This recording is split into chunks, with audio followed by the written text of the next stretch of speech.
Well, that's interestingly a very serious challenge that we special rapporteurs face today, because states recognize that they cannot use the evidence obtained under torture or the declaration obtained under torture in criminal proceedings against the victim.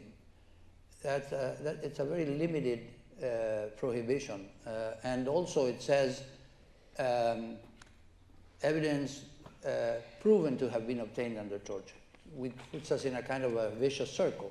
The states accept the evidence because they say it has not proven to be obtained under torture. And it's not proven because the police just waits a few days and make sure that there are no signs.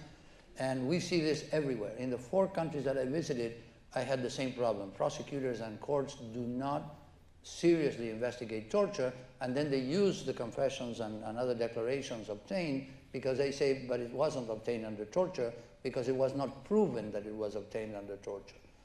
And the more significant problem that we are facing today is that states, even those that do not use it in court, claim that they are not prohibited from using it for other purposes. And this is a very serious problem, because if they can use it for intelligence purposes, for